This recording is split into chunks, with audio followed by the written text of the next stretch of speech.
Hello every one, السلام علیکم۔ یہ اسٹوری ہمیں فیصل آباد سے سعدیہ نے بھیجی ہے۔ وہ بتاتی ہے کہ یہ بات تب کی ہے جب میں میٹرک میں تھی۔ ہم 3 پورشن والے گھر میں رہا کرتے تھے۔ اوپر والے پورشن میں میری تایا اور تائی رہتے تھے۔ میرے تایا ذہنی توازن سے کچھ ٹھیک نہیں تھے، وہ بیمار رہتے تھے، اور میری تائی زیادہ تر اپنے میکے میں ہی رہتی تھی۔ تایا وقت بے وقت گھر سے باہر نکل جاتے تھے اور باہر ہی گھومتے رہتے تھے۔ کبھی کبھی تو ایسا ہوتا تھا کہ وہ 1-2 دن تک بھی گھر نہیں آتے تھے، یہاں تک کہ وہ اپنے گھر کا دروازہ تک بند کر کے نہیں جاتے تھے، اور پھر ہم جاتے تھے ان کے گھر میں، ان کے گھر کی صاف صفائی کرتے تھے اور ان کے گھر کا دروازہ بھی بند کر دیتے۔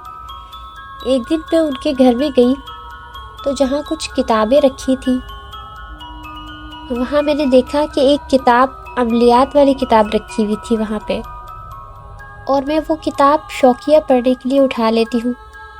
یہ بات میں نے اپنے گھر میں کسی کو نہیں بتائی، اور وہ کتاب چھپا کر اپنے اسکول بیگ میں رکھ لی تھی۔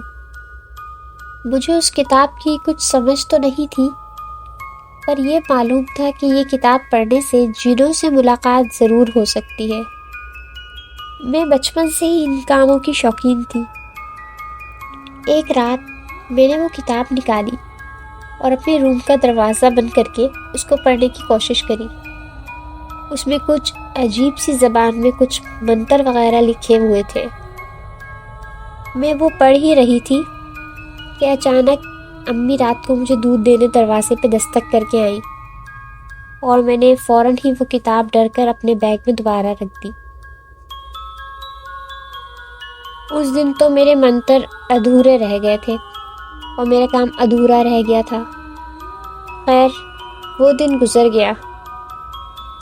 دوسرے تیسرے دن جب میں نے وہ کتاب دوبارہ نکالنے کا فیصلہ کیا تو میں نے دیکھا کہ اس میں کئی طریقے لکھے تھے جنوں کو بلانے کے، جیسے الو کی چربی سے خریدی جائے اور پھر اس کے خون کو نچوڑ کر اپنے بیڈ کے نیچے رکھنا ہے۔ اس میں بہت زیادہ عجیب طریقے لکھے ہوئے تھے۔ پھر 3 دن تک اس منتر کو پڑھتے رہے، پھر 4 دن بعد اس منتر کو پڑھتے رہے۔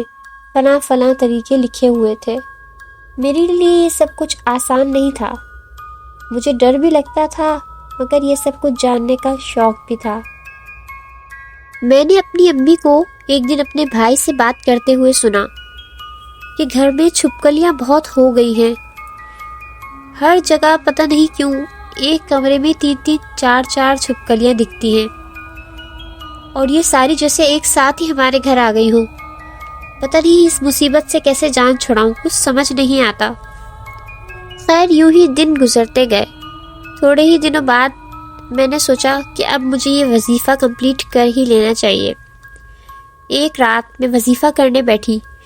جیسے ہی میں نے وظیفہ اسٹارٹ کرا تو میں کیا دیکھتی ہوں کہ میرے کمروں کے چاروں دیواروں پہ بہت زیادہ چھپکلیاں آ گئی ہیں، اور وہ چھپکلیاں جیسے کانپ رہی ہوں، اور میں ڈرنے لگی۔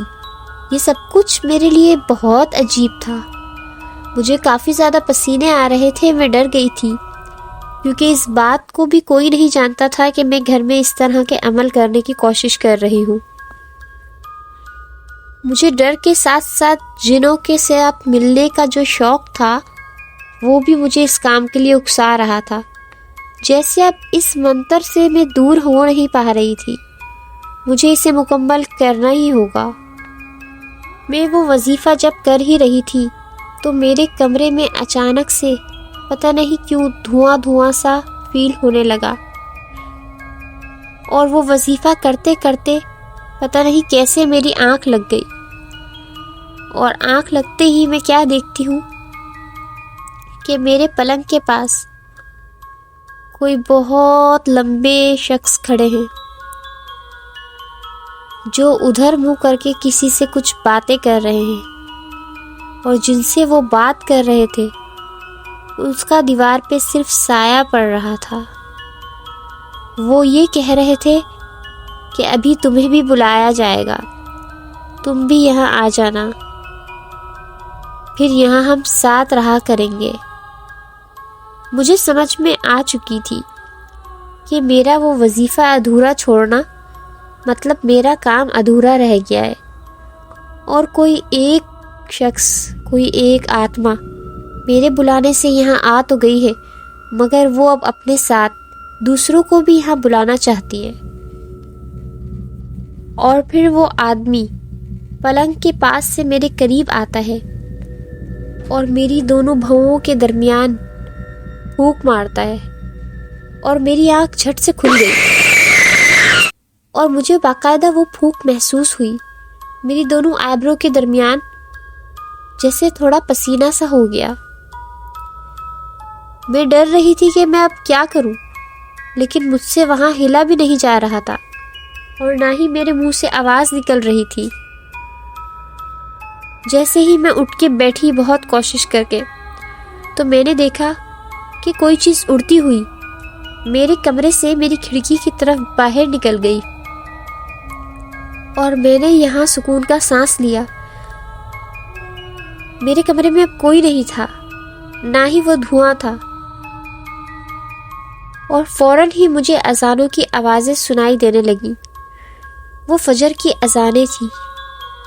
خیر، میں نے نماز پڑھی اور پھر مجھے کچھ تسلی ہوئی، اور مجھے سمجھ میں آ گیا تھا کہ ایسا کام مجھے نہیں کرنا چاہیے تھا۔ کوئی بھی ایسا کام کرنا، وہ بھی ادھورا، وہ بہت نقصان دہ ثابت ہوتا ہے۔ اور اس کے بعد پھر ہمارے گھر میں کبھی چھپکلیاں نظر نہیں آئیں۔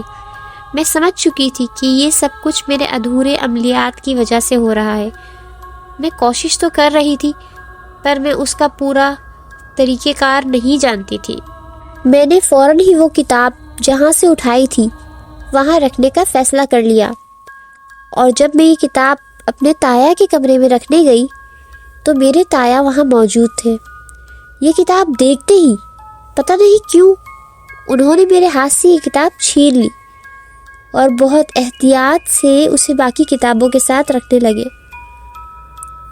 ویسے تو وہ ذہنی مریض تھے، لیکن جیسے انہیں اس کتاب کی کچھ سمجھ ہو۔ تو دوستو، کبھی ہمیں اس طرح کے کام نہیں کرنے چاہیے جو کہ بعد میں ہمارے لیے پچھتاوے کا سبب بنے۔ اگر آپ لوگوں کے ساتھ بھی کوئی اس طرح کا واقعہ پیش آیا ہے کبھی، اور آپ لوگ ہم سے شیئر کرنا چاہتے ہیں، تو ڈسکرپشن باکس میں ہمارے ای میل پہ شیئر کر سکتے ہیں۔ If you like my story, so don't forget to subscribe, like and share. Goodbye.